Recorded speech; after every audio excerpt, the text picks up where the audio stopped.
can control my eating. I can control my binging. I can stop purging anytime I want to. As long as you identify by chemicals, you're putting the emphasis on the chemicals. When you identify as an addict, you're taking responsibility. Addiction is a disease of attitudes, a disease of negativity, a disease of not wanting to deal with life on life's terms. The getting and using, anorexia or obesity, being too fat or unhealthy is the final end product of it. Picking up comes after the disease of addiction. Serial dieting, as we call it, leads to relapse. Weight loss surgery without tools and support is a relapse waiting to happen. This happens long before we pick up and put the substances into our body. I want you to put the emphasis and identify and call yourself an addict, because that closes the back door. The excuse, my husband doesn't find me attractive because I've gained so much weight. The kids are driving me crazy. No one understands me. The family I came from, my mother, my father, my boss, if only. I can blame it on a million things, but when you identify as an addict, the buck stops here. Right, and so we're talking about taking it's down too low, Angela. We're talking about taking responsibility for our addiction, you guys, and not blaming the food or the drugs or the alcohol or the sex or the gambling, but actually taking responsibility for our own actions and understand that what we're using whether it's drugs or alcohol or food or any other kind of substance, is the end result of whatever our problem is. It's just what we chose to use so that we could get out of our own heads, right? So that we didn't have to think about ourselves anymore, that we could just lay emphasis on what it is that we were doing as opposed to what it is that we were feeling. And Sarah, I know I said that I was going to call you out. It's so great to see you tonight. Nice. And the reason why I'm going to is because we just had this great conversation about sponsorship. And Sarah was saying, yeah, like it sounds like a really good idea to get a sponsor. And Ange and I were talking about, do you go to meetings? And you said not yet, right? And then we were talking about some girl that we knew, and that we thought maybe like you'd like to meet her. You know, she might be a great sponsor for you. She's young and she's so sweet and she's this and she's that. And I said she's been in prison, and you made that face like. But the thing is it that you got arrested for binging and purging before you drove, you'd be in jail. No, I mean, listen, I have to agree there were times when, in the worst points, I would go in a store, pick up something to eat, and leave it right back on the shelf. And okay, and that's very cool that you admitted that, by the way, because I've never heard you say something like that. But my point was, whatever our drug of choice was, if it's food and so her colon burst, or if it's drugs or alcohol or somebody went to prison, it's still wherever our addiction led us. Our addiction led us to the substance. The substance led us to wherever it led us. It doesn't have to do with where we wound up or what we picked up. It has to do with who we are, how we feel, what our fears are, and why it is that we're trying to change the way that we feel with food or with drugs or with binging or purging or with starving ourselves.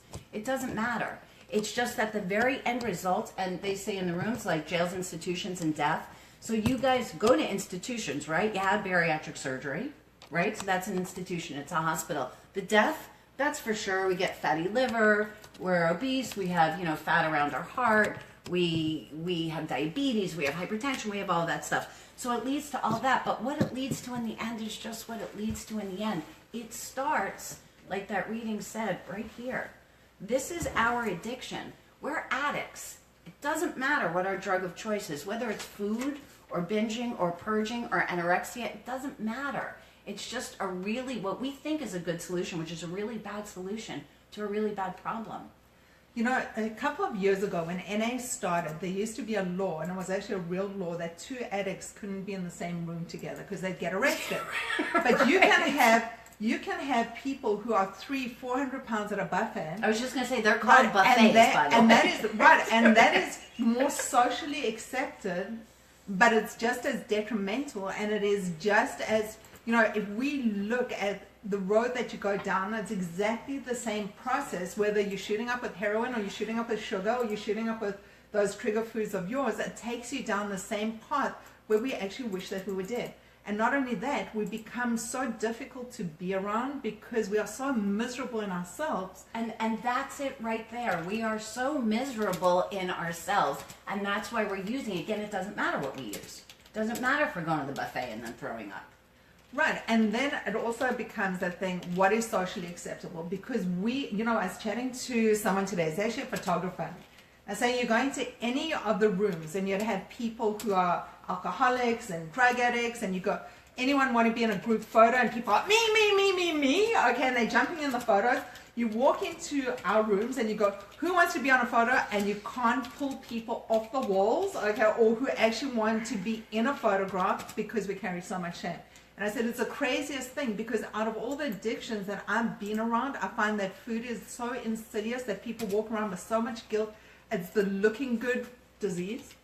It's showing up that you cannot, for me personally, it was when I look good, you'd see me in a photograph. Of course, because when you looked good on the outside, you thought ego-wise, other people's opinions of you were that you were fabulous, right? Because they didn't have to see what was on the inside. When you're obese on the outside, or when you've starved yourself so you're emaciated on the outside, we don't want people to see us because they can actually see our addiction on the outside. Even though people see our addiction on the outside and they quote unquote feed into our addictions. So I was speaking with someone today that I know that had bariatric surgery, and this person was speaking about, and I'm even going to say, like, I had a mentor who was a rabbi who was sure that I really wasn't an alcoholic. That was positive that I could have a drink. That had whole conversations with me about how I couldn't really be an alcoholic. It's just that my son had passed away and I was sad, and that's how I dealt with it. And we know that families of people who are food addicts definitely are going to offer you cookies, right? They're definitely going to go over to dinner and they're going to say, hey, aren't you going to have a little bit of the pasta? Aren't you going to have some matzo ball soup, right? Aren't you going to? And so the whole thing about, it's so bizarre, the whole thing about food addiction is that you're right. You hide behind what you look like outside. If you're a drunk, you're always falling down. There's never a question. If you're a binger and a purger, you can hide it so much better. So we had a new member join us on What's Eating You. And What's Eating You is our Facebook app. It's actually a Facebook membership group that we discuss different things that we're struggling with, or things that we're amazing with, in terms of gratitude and just being in recovery. And we had a new member who said she started discussing that, coming out there that she isn't a food addict.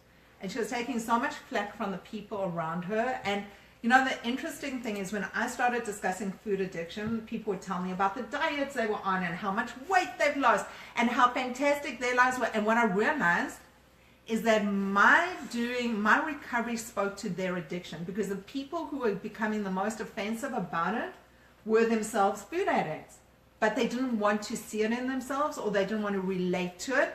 So what happened was, I'd either carry on spending the rest of my life trying to look good and please people who, at the end of the day, I'd never please them, because I'd be hurting myself and still be miserable and unhappy on the inside. And I must tell you, the most cathartic thing is when I started stepping into that space and saying, I'm an addict, I'm a food addict. So all of a sudden it becomes, when I say no, I'm so much more comfortable saying, no, do you know what, you guys go enjoy the birthday cake. You guys can enjoy whatever you're eating. It doesn't, it's not speaking to me, it's not calling to me in a way that I'm going to pick it up and put it into my mouth, because that's a choice I can make at the end of the day. For me, and I'm going to tell you guys, I don't define myself by my addiction anymore. Although, and I always talk about how my addiction is just as important part of me as any other part. I mean, I'm a doctor, I'm an addict, I'm a mother, like they're all equal. But I do define myself out there in the real world by my recovery. And recovery is a really good, positive word. And when I say that I'm in recovery, everybody knows that means that I'm a recovering addict. It's just that I've had a chance to work through some stuff, and I get a chance every day to work on getting better. And we're going to find a lot too, and I've said this to you guys before, nobody pisses on anybody's recovery. So, and I've told this story a million times, right? But so we have 20 people and we're out for dinner, and the wine steward comes over and asks me if I want red or white. And I tell him, no, thank you, I'm in recovery. And he says, wow, that's fabulous. And he goes about his business, right? And then And then after you guys are doing shots and you're saying to me, Felice, are you having a tequila shot? And I say, no, you guys, I'm in recovery. Everybody do a shot for me. And you do. Here's to Aunt Sheila. It's her birthday. And here's a shot for Felice. And then it comes time for dessert, right? And you're getting the bananas Foster and you're getting the chocolate cream pie and you're going to get the sundae. And we need you, Allie, to get the birthday cake so that we could all share it. And you turn around to Sarah and you use that 4-letter word and you say, wow, you know what? First of all, you say, I can't. You say, I can't eat the cake because I'm on a diet. And what does Sarah say? Or what does Haiti say? Or what does the person sitting next to you say? Have the cake. Have the cake. Have One a bite. You'll have a bite. So we'll walk home. We'll walk off the couch. We won't eat breakfast tomorrow. It's made of It'll be almond okay. flour. We'll stay up. It's Right, gluten-free, right. Nobody says to me when I say I'm not doing a shot, oh, do one shot. We'll put you back into a treatment center for 6 months tomorrow. Nobody says that to me because no one's going to piss on my recovery. Part of what we do as food addicts or bulimics or anorexics is that we do our best to only define ourselves by what's outside. And when we're defining ourselves by what's outside, we're not looking at ourselves as human beings, and we don't allow others to relate to us that way. And we put it on this substance. Absolutely. I am doing keto. I am doing no carbs. I'm not eating any bread. I'm swapping out the gluten. I'm doing all these other things. So we put it back onto the substance. I'm a vegetarian. I'm a vegetarian. I'm a vegan. Whatever it is, the thing is, at the end of the day, as long as we put it on the substance, there's always an excuse why we can pick up, because the substance has the power over our world. Because all we're looking for is the next excuse. When we turn around and we say, listen, I'm an addict. These things are not negotiable, because when I pick it up, I have that mental obsession. I have a chemical reaction to the stuff that I start craving and wanting more and more and more. And all of a sudden, can I tell you something? Not every relapse brings you back into the rooms. Some people don't get back. Some people have those heart attacks. Some of them, their colons burst. Some people's esophaguses burst. Some of us don't make it into the rooms, and there's no guarantee that we've got that one more relapse in us. This addiction is deadly. Besides being demoralizing and painful and horrific, it is deadly. And until we take ownership of our own health and our own addiction and identify and step into that space and say, do you know what? I am an addict, by admitting that, all of a sudden opens up the door towards recovery for us to start getting healthy. Right, and so then we do make it about ourselves. And when we talk about getting healthy, we have to get healthy spiritually first. So actually that's a little backwards. So in the very first couple of days, we have to put down the substance, because we can't be effed up on sugar and actually hear what somebody's saying to us, right? We can't be drug withdrawing and actually hearing what somebody's saying to us. And so that part, we know in the beginning, is a given. And then it's about us getting well spiritually. It's about us. I love when they say, when I put down the drugs, I was told that I only needed to change one thing, and that one thing was everything. And that's everything about the way that we think, so that we could learn how to think differently, so that we could learn how to change our perspective, so that we can understand the way that we feel, so that we don't have to hide from the things that we're feeling, so that we don't have to be ashamed about the things that we're feeling. We don't need to think that we're so friggin' unique, because every single one of us is every single one of us. Our addictions make us exactly the same. Our recovery gets to define who we grow up to be, how much we can be of service to others, how kind we can be, how compassionate we could be, how loving we could be. Not me just being loving of you and of service to you, but me being loving to me and of service to me. And so those are the things that we're going to learn to change, is everything. And I just wanted to point that out to you, Sarah, because I know that still it's so hard for you to differentiate, the difference between binging and purging. Or you want to talk about binging and purging? I used to purge. I used to make myself throw up in the morning so I could drink. What's the difference? I'd drink, and then the next day I'd throw up to drink. So isn't that the same thing as binging and purging, right? It was for the same reason. Well, I'd purge so I wouldn't gain weight, but I still gained weight. But you know what I meant. I knew that I could eat and eat and eat till I'd be so uncomfortable, and then if I purged, I could eat some more. I mean, it became that whole cycle. Right. And if I purged, I could drink some more. So all of us have war stories. I mean, this is the interesting thing. There's something that brings us to this point, and that point of when we're sitting and we are comparing ourselves to everyone else, puts us in that stage of being judgmental, because it makes us better than anyone else. You know, when I look at you and I think what you're doing is so much worse than what I do, I would never go to jail. I would never stick a needle in my arm. I would never, as an addict, the one thing I've learned is that not yet, because the things that I can do when I'm in active addiction and my brain is crazy and I do those crazy things, it becomes the not yet. So when we're sitting and comparing, puts us on that pedestal. When we start sitting and talking and sharing and connecting on a heart-to-heart level, puts us in that place of empathizing. And when we're empathizing and identifying, all of a sudden, the dynamic starts changing. Right, and it's so funny because remember last week you were talking about going into an NA or an AA meeting and how all of those people were fat and that they still could say that they were in recovery, or that they were smoking cigarettes and they could say that they were still in recovery, and you're judging them. And that's so awesome. So yeah, we're still going to all judge. We're going to do our best to do our best not to.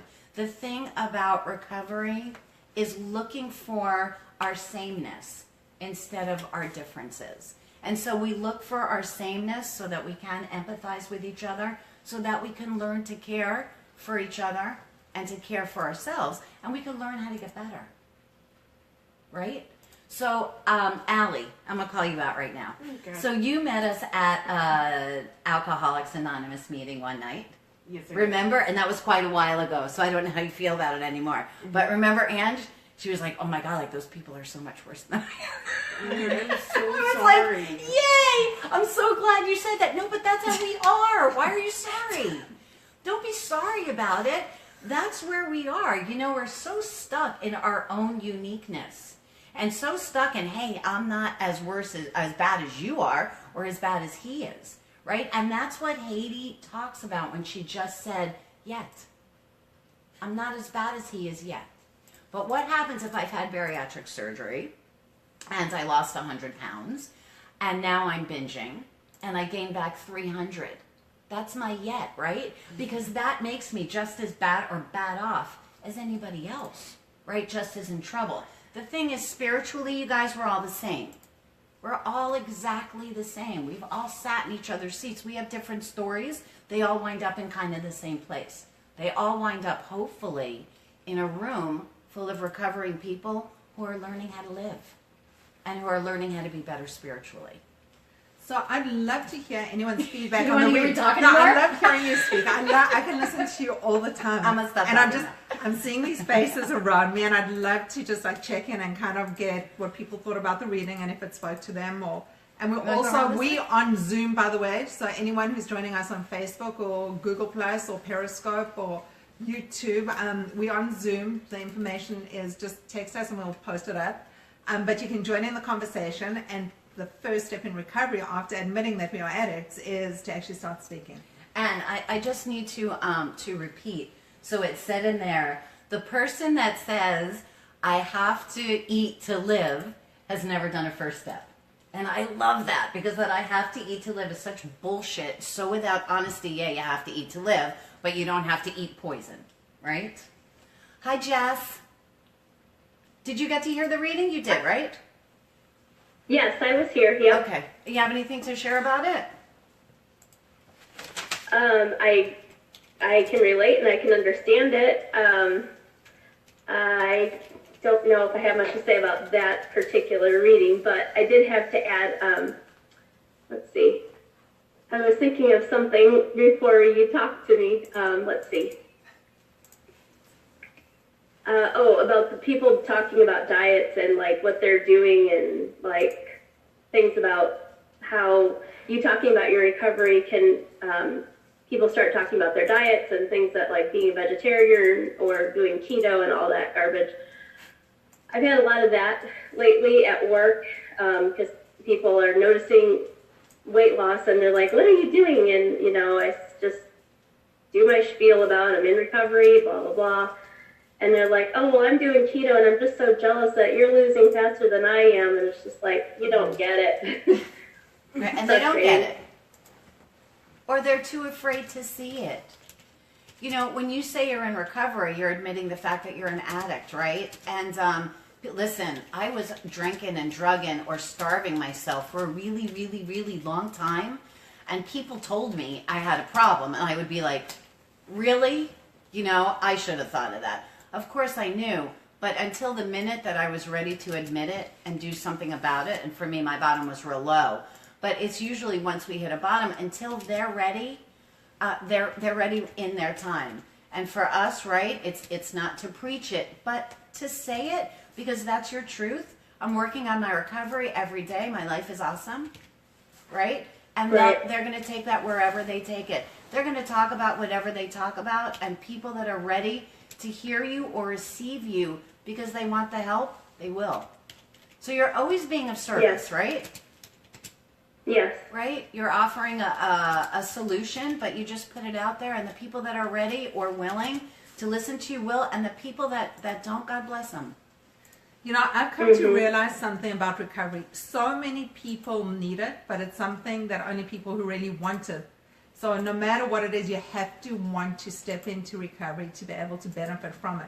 Because I used to be on a crusade in the beginning. I was high on my high horse in the beginning on speaking recovery and addiction, and I wanted to get everyone into the rooms, and it became my crusade. And then it fell into so many deaf ears that I really choose when I speak and who I speak to, and I love spreading the word, and I love connecting with newcomers and stuff, but my intention behind it is my being of service. Not everyone that I put my hand out to is going to take it. Of course, no matter what hand you're putting out, Right. right? Yeah, and the thing too is that I don't know, for me, do you have to want it? Absolutely. Do zillions of people need it? Yes. Do you have to want it? I wanted to be clean before I understood that I needed to be willing to be clean. Right? That's very true. So I wanted it. Like for a really long time, I wanted to get clean. I just wasn't willing to do what it took to get clean. Well, I just wanted to. I wanted the quick fix to be thin. Of course. Right. Yeah. And so we have to want it, and then we have to have that willingness to change. Because if we're not willing to change, there's nothing to talk about. And prepare to do the work. Right. Of course. I think the a lot of willingness. people understand about food addiction recovery. Like, I think it's such a foreign concept to so many people that it's just another diet to them. So, like people say, when did you start this or whatever? It's like, it's not that it is a change, but it's not like I'm going back to anything else later. It's like, this is the new way of living. Exactly. It's a way of life. And so that's why from the very first second that I thought of why wait for recovery, I wanted to do why wait for recovery. Because there isn't an awareness out there. There isn't. People think, okay, you got thin, you're on a diet. It makes me crazy, you guys, when people come into this room and they'll say, or even with Ange, everyone's like, oh, you look great. I'm like, who cares how she looks? Spiritually, she's so much better. And it aggravates you when people talk about how you look, right? Because when they're talking about how we look, they're certainly not paying attention to how we feel. And they're doing what we did, right? You said as long as you looked good on the outside, didn't matter how you were in the inside. And I tell this story every single Wednesday, but Haiti, I got to tell this story. Haiti was 80 pounds down, 90 pounds down, whatever, right? And I come in one day and she's crying and she's crying and she's crying. And I'm like, man, you look awesome on the outside. How do you feel on the inside, baby? And she was so sad, and she was so fearful. And so getting skinny don't change the sad, and it doesn't change the fearful. Just changes our ego, right? It changes what we think other people think of us. And really what you think of me not only isn't any of my business, but I don't care. And also it doesn't give us the tools to find that happiness and that joy and teach us how to deal with life on life's terms when really crazy things happen. We can't control stuff in this world, and when people get sick or die or things happen and people are opinionated and assholes, or we just have a rough day or whatever it is, or we're a little off, what tools do we go to when we hit that point? Yes, we may have lost all the weight and that might be great, but what are the tools that we're using when we don't have the substance, when we choose not to pick up? Right, and that's the most important part. And that's why we say in the beginning it's so hard, because in the beginning, I'm sure, especially, you're doing great, right? How many days do you have clean? Tomorrow will A be lot. 60. Yeah. Awesome. That's so awesome. And so in the beginning, you're not binging and you're not purging. But then what do you do with all your crazy, right? Because it's like, okay, yesterday was crazy and I got to binge and purge. So at least I didn't have to pay attention to my crazy here. I just got to pay attention to how crazy it was that I was binging and purging, right? And now it's a lot of self-reflection and what's going on with you and how you show up as much as you show up to do your best, right? And as long as I looked at recovery as a diet, then that still kept me in the same place of being embarrassed and shameful. So when I was struggling, I didn't feel that I was worthy of picking up the phone or contacting anyone or reaching out to anyone because I was struggling and I looked weak and less than. But all of a sudden, when I start going through those periods of struggling, I've got a whole community. I know I'm not alone. There are people that I can reach out to. I can post something online and Jess will say whatever, and Karen will reach out and just say, hi, I love you, and whatever. There are people out there. So the question is, who do you reach out to? Because when we are in active addiction, it's the loneliest place to be. Mm-hmm. It's really isolating and lonely. And when we first get clean, for me, it was a really lonely place to be too. I mean, when I first got clean and I was walking around with all that shame, it was especially, you guys, I went back in the rooms after 7 years, right? So I gave away 7 years of recovery. And I walked back into those rooms with my head, down. And it's like you walk in and nobody cares that you have 2 minutes clean or if you have 200 years clean. As a matter of fact, when you go in and you let them know I have 1 day clean and they knew you had 7 years, everybody comes up to you, oh my God, we're so glad that you're back. And all that shame and guilt and all that crap, man, we do that to ourselves. Nobody out there does that to us.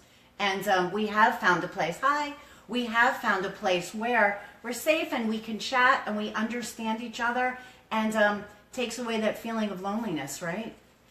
For us to know that we're not alone. I'm sorry, Jess, fabulous. And I interrupted you. That's okay, I'm sorry.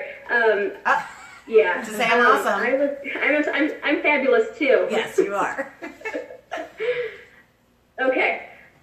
What I was going to say was I do struggle a little bit with the whole ego thing right now because I have so I weigh myself every week. It's not about weight. I know that. However, my brain is still addicted to that. Okay. So I've lost 81 pounds, okay? And so I'm like, woohoo! But now, like this past week, I only lost 1 pound. So my brain is like, oh my gosh, what are you doing wrong? You have to do something different. And I was telling Allison that tonight, like I'm kind of like going crazy, but I'm trying to ground myself. I took a bath, did some self-care, and doing better. Okay, and so remember, you're making it about the weight instead of making it about the recovery. Right. So I'm going to challenge you to put something on what's eating you tonight and write about why the recovery is important, not the weight. Can you do that? Will you do that? I will. Awesome. Thank you for sharing that because what you're saying is what everybody else feels. I can totally. So, everyone's like, me, I relate to that. Right? Yeah, we all do. So are we still going to look at the scale? Yeah. Am I still going to count my days clean? Yeah, I am. Is that going to be the only thing that makes me happy? No. A lot of questions about anonymity. Their concerns. Yeah, so I'll clarify. So the way that this works is we live stream but the only people that you can see are Felice and myself, us. If you join us on Zoom, it's like you're in the room just virtually, so you'll see everyone in the room, but no one will see you online. So the way we work it is people will hear your voice, but we're not using names unless you don't want to. You can use a nickname, you can call yourself whatever you want to. Right. You can even just be here and not say anything. But in terms of live streaming, no one will see you. They only see just us. Yes, Ange? We have somebody who says that they've been in recovery for however many years, okay. And that you're suggesting to us that we should say we're in recovery, and that's breaking our anonymity. Can you excuse me, yes, so I am. So for me talking, I'm not saying that you should say that you're in recovery, and I'm never going to tell anybody what to do, actually. I'm just telling you what works for me. For me, I'm proud to be in recovery. I'm not ashamed out there anymore that I'm a drug addict, alcoholic, anorexic in recovery. The drug addict, alcoholic, anorexic doesn't have to, although, like I said, it's a really important part of me, and it's made me who I am, and I am where I am right now. Everybody knows I'm in recovery. Everybody does. I work in the medical field. Everybody knows that I'm in recovery. My patients do. The other docs that I work with, everybody does. For me, it works like that. It doesn't mean that it has to work for you.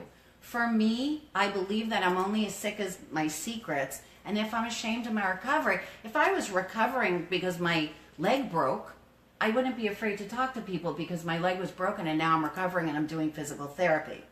So for me, being in this room, being in the rooms out there, that's my physical therapy that keeps me healthy. And I personally have no problem saying that I'm in recovery. If you want to tell people you're on a diet and that works for you, that's your gig.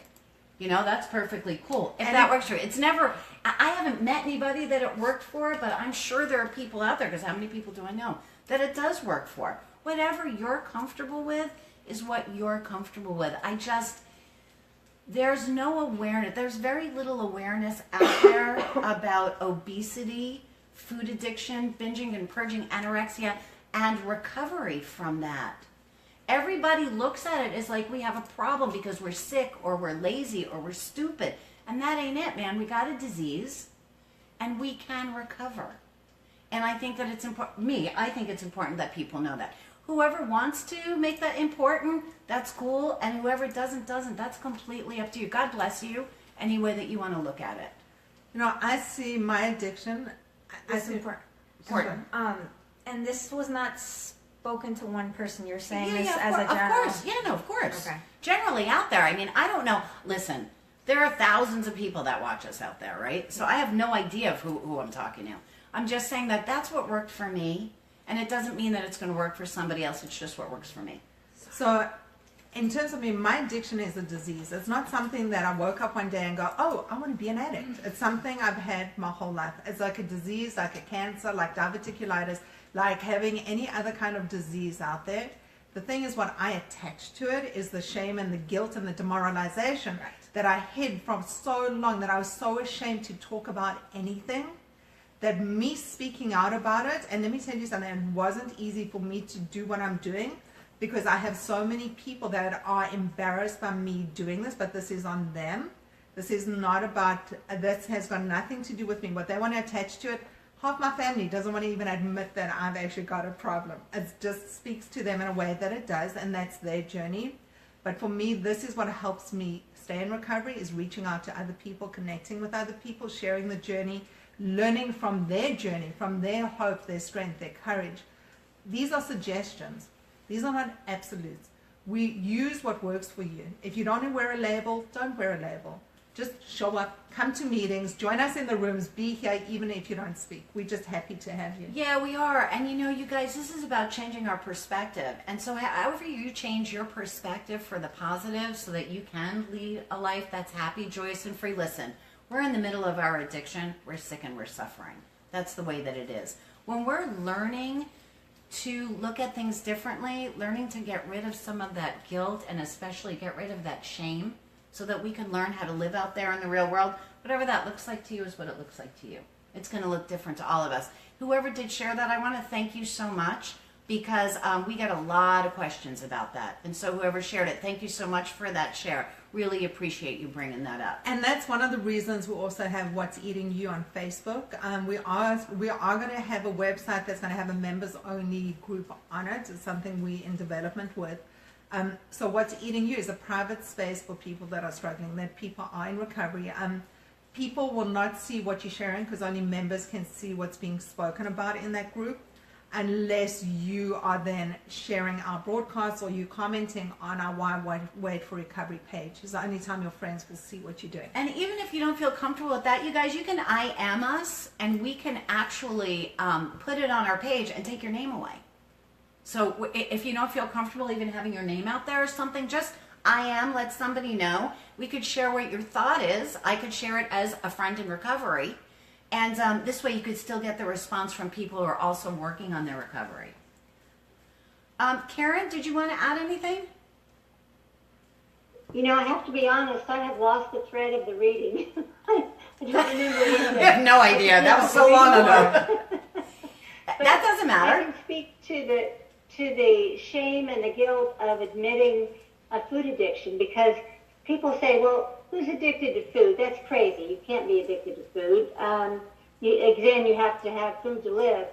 But it really has been a relief and a release to make that admission and to start working on recovery. So I'm tickled that I found this group and this method to get there. Good job, and thank you so much for sharing that. And you're doing a whole lot better, correct? Yes, I am. Yeah. I am. Did a lot of perspective changing this week, right? Yes, ma'am. Yeah, congratulations for that. And we have someone new, and I can't see a name, so I'm just going to say hi. You need to unmute yourself. Oh, you're muted. So can we unmute her? Hi. Is it me? Yes, It's you. Hi, you. hi, I'm Cheryl. Hi. I've been participating in the online group, and I've never been able to have the opportunity to join live via Zoom, so I'm so excited to do that. And I have been getting so much out of the online meetings. I've been watching them mainly via recording. I have a toddler, so it's very hard for me to make my schedule match up. But I have felt very supported by the online group What's Eating You, and especially by Anjali, who I know is doing service on there and has welcomed me. And I'm starting over. I had 7 years in another program, Sex and Love Addiction. And so I've been able to attest very much when I've heard people struggling with relationship issues and intrigue and stuff like that. And what I'm hearing tonight, I missed the reading too. I was trying to get connected, but what I'm hearing tonight that I relate so much to is being in the rooms and judging others and saying like, oh, you're a way worse addict than I am. That's right. Yeah, but what comes to me so much is now, like this many years into a recovery program, not including the food, and having been able to step into recovery that is maybe not a 100% complete recovery, a partial recovery from other substances and addictions, is that there before the grace of God, goddess, universe, whatever, go I. Because when I look around and I see the other people still in one type of addiction and not necessarily the type that I'm dealing with, I'm like, yeah, I'm only one step away from being there. You know, so that's what really speaks to me is that when I see people struggling with another type of addiction, I'm like, ooh, it's only one step away. And also, I still have the judgment, like, well, you all are sex and love addicts and you have no idea. Yeah. So it's really funny, actually, to hear the dialogue around other addictions. And you do understand, I hope. You seem, first of all, I'm so glad that you joined us tonight. Thank you so much. It's really cool. And you know, so what we were talking about was it's not about the food, and it's not about the drugs, and it's not about the alcohol or the sex or the whatever. It's about why we're doing what we're doing. The addiction is the same in all of us. What we pick up, we pick up. That don't matter.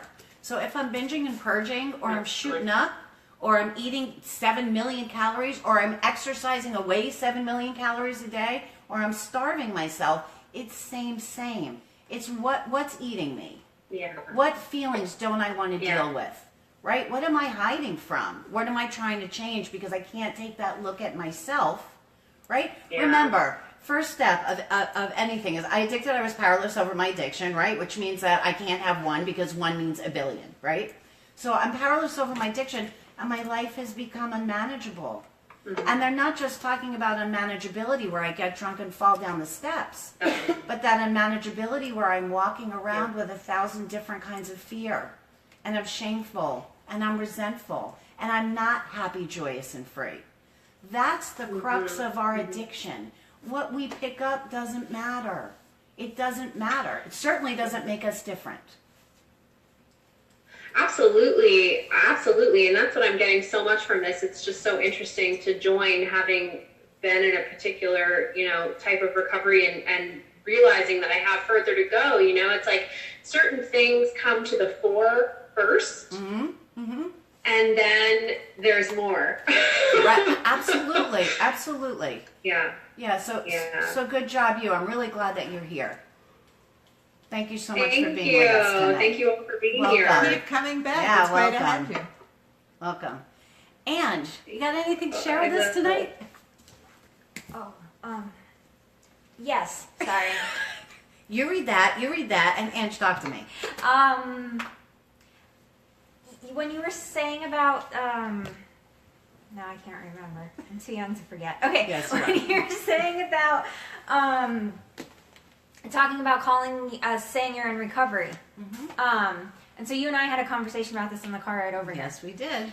And I kind of said to you, well, you know, I not brushed it off, but more or less brushed it off, because I'm uncomfortable with that still. And to me, that means that if I don't admit I'm in recovery, then how can I say I have 10 months in recovery and I'm almost coming up on a year? And how can I be in recovery for a year if I won't even say I'm in recovery? And then my mind takes me to all these places like, well, then I'm not really in recovery. Not that she has a thinking problem. Not that we all have a thinking problem. Yeah. And I think a million things. And then, so we were talking about the cookie. And I said that someone said to me today, well, can't you just have a cookie? And I said, no, I can't. And they're like, why can't you just have one? And I was like, because it has flour. I don't eat that. And then she said to me, forever? And I said, yeah. And then I just kind of walked away, and that was the end of that. And so the point of all of that is that you said to me, why didn't you just explain to this person you're in recovery? And I said, well, I didn't really think about it. And actually, you said it gave you a stomach ache to When even you think said about that. having that conversation. Yeah, right. when you asked why, because I was Right. like, well, I didn't think about it. And then you said why, and then, yeah. And the point being that I guess... And then I even went as far to say to you as well, when we're in recovery, we have so many things on our mind that you kind of sort the things out that you think need immediate attention and you let the other things go. But that's my way of making an excuse for not admitting. And this isn't somebody that doesn't, this is somebody that's very, very, very, very close to you. So it's not somebody that doesn't know that you've had surgery or somebody that doesn't know that you go to meetings or somebody that, so that person knows all that. But that person is not educated yet. That person is not okay that I tell other people I had surgery. And fair enough, and just that's said- about that yeah, person. Okay. Right. Okay. And but we're talking about you explaining what your addiction and recovery looks like to you so that somebody close to you can understand. right. And so the reason I brought this whole thing up is because I didn't want to. So I figured then there's something to get out of it, so I did. And the thing of it is that I honestly think I don't do it out of shame, and that's hard for me to say. Okay. You know, I don't really talk about how I feel when I speak in this group or any group because... Well, yeah, you do. And you do a lot more of it now, so... Yeah, but the shame stuff, I guess, is still big for me, and I don't admit that. So point being is the shame is there, and it's something I do intend to work on. So you know you just said you're ashamed of being ashamed. Yeah, I know. Yeah, no, I'm not kidding. Yeah. Yeah, that was an important thing to say, so thank you. So as you're sharing this takes me back. So when we first started talking about doing these broadcasts, which is nearly a year ago, we're coming on to a year, I wasn't comfortable talking about bariatric surgery. It was something- Right, I wasn't I forgot. comfortable at all discussing it. And then it became a stage that I was losing weight so rapidly. It really became noticeable that I'd done something, and people were coming up to me and saying, what did you do? How did you lose the weight? You got to tell me how you did it. Share with me what you did. And part of it was that honesty part of what brings us into the rooms and starts with the process. The first step is honesty. And all of a sudden, what I was doing in the room and what I was doing online and what I was sharing with people and what was coming out of my mouth when I wasn't there were not aligned. And I started being very conflicted with where I was. But that's a very personal journey. So it reached a stage that I just had to step into it and embrace it. My mother didn't want me telling people that I'd had surgery because for her, she was a serial dieter her whole life, and it became a willpower issue. And she held that shame and whatever that was for her. It was a huge thing in my family discussing that I had bariatric surgery. So it's something that I think, honestly, is something we come to terms with when we're ready. not everyone wants us, and it becomes less about them and more about us and our personal recovery at the end of the day. You know, and we talk about the difference between food addiction and drugs and alcohol. Nobody had a problem. Everybody was happy for me to tell people that I spent 6 months in a drug and alcohol treatment center, because that meant that I was doing my best to be a better person, because I was such an F up, and everybody was so horrified and ashamed and embarrassed of who I was when I was effing up, that it was okay that I was in treatment for 6 months. And with you guys, nobody wants you to say that. Because Isn't I've that never, you know, crazy? the thing is, I wore it so well. I never was that effed up in front of people. I was a well-behaved, well-presenting addict, no matter what it was. Okay, and the times that I was, and I mean, this sounds weird, but I wasn't at that stage that when I really, I don't black out after binges on drugs and alcohol and stuff. It wasn't my story.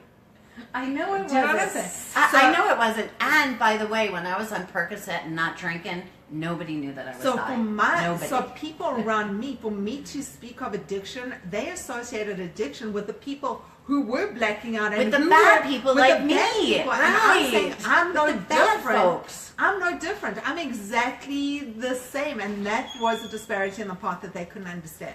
Nor do So we they have had to make to. them understand. Right, That's not what our 100%. recovery is about. 100%. So Right. part of the way that I learned through this process is Felice wrote a workbook. I did. I stepped into workshops. You We did. did a lot of work, and I still continue to do a lot of work. I stay in community. We've got a new workshop starting on the 17th of February. It's coming up. 17th? Yeah, it's Yep. all online. We post it on Facebook. IM us if you want more information, but it is Great there. workshop. It's fabulous. It gives you a couple of things. Not only does it give you tools, but also as past members, you're able to pop into any other workshops, revisit your steps. And I'm telling you, it's different than a regular 12-step program because it's being done specifically for us. And it was masterminded by you, and it's fabulous. But also, as we go through our recovery, we see things differently. Absolutely. You know, the way we deal with things, the way we write about things is so different. And it also helps us step into service. And I've had a lot of people asking me about service. How can I be of service? The most simple thing is, when someone posts on what's eating you, like what they post, give them a comment, welcome them, say thank you for sharing, communicate with them, hear from people what you'd love to hear, what makes you feel good on the inside, because you're putting out that, you're stretching out love to them and unconditional love for who they are. So it's the easiest way to start being of service is just by making someone else's day and make them smile. And it doesn't have to be that complicated other than thank you for sharing. Yeah, and you know, you guys, and share what's in your heart as well. Even if you think that you're not being of service because there's something that's going on with you, something that you're struggling with, I guarantee that there's somebody out there that needed to hear that didn't feel alone because you said that and they've gone through the same exact thing. And that's a big thing. You know, you walk into any room, the first thing you see is that you're not alone. And we don't need to be alone. You guys, when we're alone, maybe we get clean, but we don't stay clean. And we certainly don't learn how to step into recovery, right? Because we stay lonely and afraid and sick and scared and suffering. And you know, everybody who steps up here tonight and comes to the meetings either personally or has been on Zoom is being in service because things you're sharing, you know, addiction and recovery is a heart-to-heart process. It's not something that you can go out and buy. It's not a pill that you can take. It's not something physical that you can do that is going to fix the problem. It's really a spiritual process that is a heart-to-heart process that comes with us sharing. And with that, we identify with each other and we empathize. And through that, we grow and we learn and we get the courage and the strength to be able to tackle the stuff that holds us back from being happy and healthy. Exactly. And that we could do it with somebody else, you know, sometimes even just taking our hand. You know, sometimes we need somebody to just take our hand.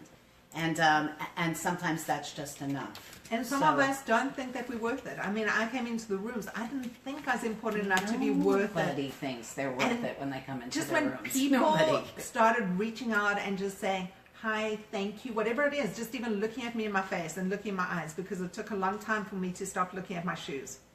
Yeah, you and You me know, both, man. So Yeah. that's a great way to be of service. Step up. Just even participate in a meeting. Even by being there, even if you don't say a word. Molly? Oh, and I just have to quickly say, Yeah. and we have people who show up. Angeli, Ahmed, guys who go over and beyond, who really like step up and help other people and get the message through to other people, and we are so grateful. Really grateful. Thank you, you guys. Molly, you want And I'm to check going in real to say quick? something. Because we haven't heard from you, and Okay. I didn't get a chance. I know you're good. You always say you're good. Is there anything you'd like to share, or would you like me to wait till next meeting and I'll call you out first? Oh, God. Oh, okay, I'll wait till the next one. Okay, perfect. Ahmed wants to say Anyway, something. it's great to see you. Thank you. Thank you You for being also- here with us tonight. First, really? Yes, Ahmed. Let's see. So, yesterday, Tuesday, I had a little setback, but not really a setback. More of a mental setback because I had the thought of, Speak up, baby. I had a little mental setback because I had the thought of actually going back to my drug of choice, which is weed, marijuana. I was just sort of exhausted and tired and sort of frustrated, and I thought, maybe if I smoked or something, I would, feel better or something like that. But I was able to talk myself out of doing it, and just reminded. I remember a lot of stuff from the meeting, and I kind of powered through it and decided not to go about it. You shared something with me. You said, if I don't smoke till when? You gave Oh, that's right. And I give myself like a timeline. I said, if I don't smoke till Friday, let's see how the week goes, and if it's really this bad, then Friday I'll probably smoke. But what you just shared, though, so you had a bad day and you wanted to use. We all want to use. We're having a bad day. That's not a setback. That was a step forward. Wanting to use and not using is you moving forward, not backward. Right? We move backward when we relapse, and that sucks, and hopefully some of us come back. But you wanting to use and not using is amazing. That's a great thing, not a bad thing. So thanks for sharing. How many people in here feel like using sometimes? Oh, yeah. I do. Okay, we all said that. That all happened. The fact that you didn't is amazing. So thank you for sharing that you had some struggle and you worked through it, however you worked through it. And if you got through it a minute at a time, that's awesome. But so that's a plus for you, not a minus. And thank you for sharing that. You should feel awesome about And that. I love the process, because for a lot of us, and I know myself as well, is that if I can say to myself, just for today, I won't use till after the meeting or till for the rest of the day till I go to sleep, becomes aware that one day becomes 2 days, and all of a sudden the time just starts counting itself. And I love that process. Yeah. But also what you didn't mention is you reached out to a friend and you spoke to them. Yeah. And that is part of what helps keep us in recovery as well. And in community. Yeah. Right? It keeps us a part of the community. And you sharing that, maybe there were 1,000 people out there today that wanted to use, that maybe think, okay, well, he wanted to use and he didn't, so maybe I don't have to use today. Right? So you just sharing that little bit as you being of service. Yes? And Ahmed, I appreciate you sharing that too, because I felt bad today because of my mental crazy of focusing on weight. I felt like that was like regression, and I was feeling guilty for that. And so I appreciate you sharing that, because I realize it is, and please thank you for saying, it's a step in the right direction too, Right. for acknowledging it and working through it. Yeah, and the guilt, you could let that crap go. You leave that right outside the door, because it doesn't serve you. To be able to say, okay, this is where I was today, right?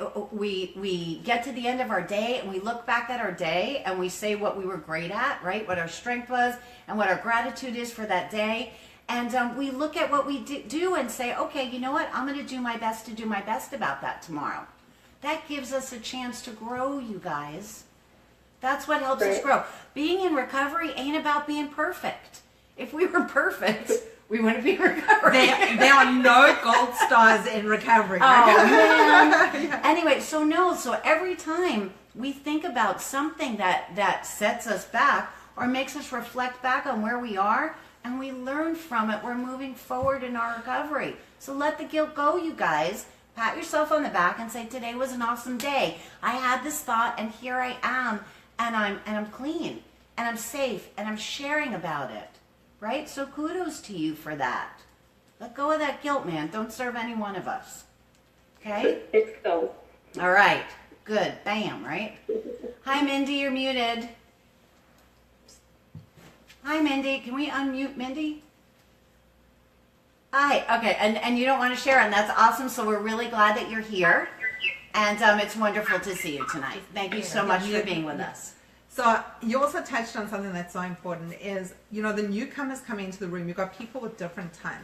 And the newcomers always take us back to that starting point of what brought us in.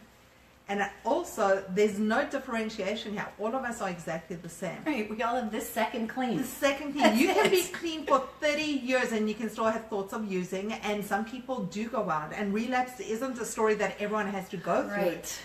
But it's always something that there is that possibility that if we pick up, your past becomes your future, even though we could have created a totally different future by being in recovery. And you know what? That's a reminder. Yeah, it is a reminder. And you guys, relapse sucks.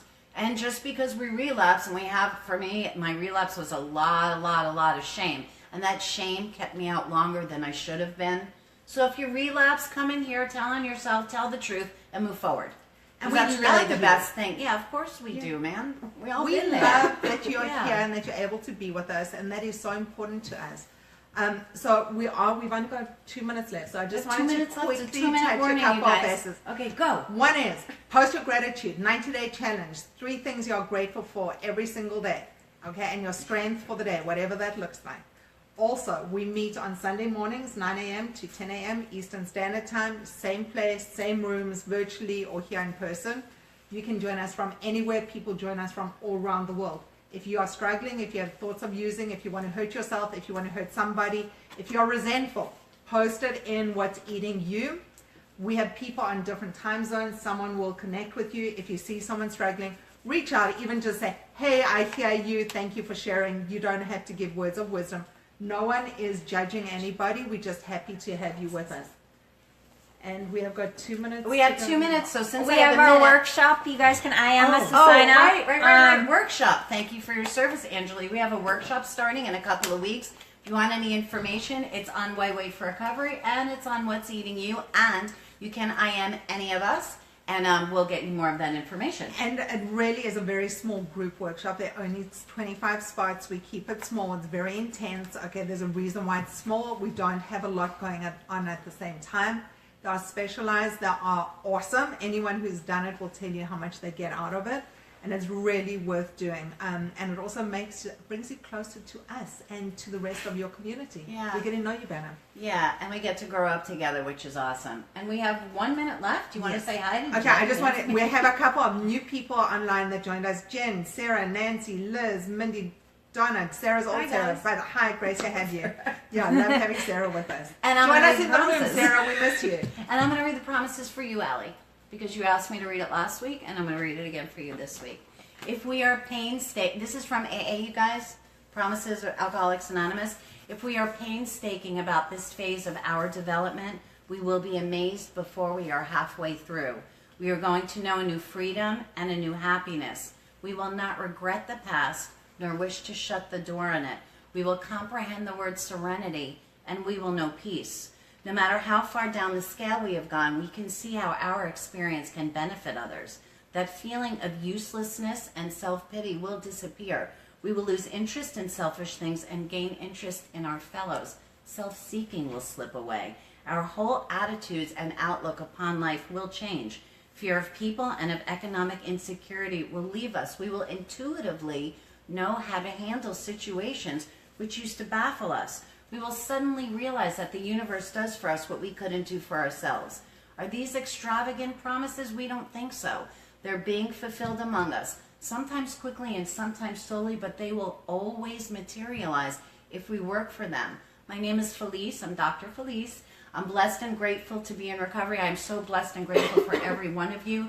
Thank you for being of service, and thank you for helping me through my recovery. And my name's Heidi, and I'm blessed and grateful to be here and for all of you. And if no one has told you that they love you today, I love you. And you're awesome. You're awesome. See you Sunday. Recovery's great. Peace out, you guys. Everybody.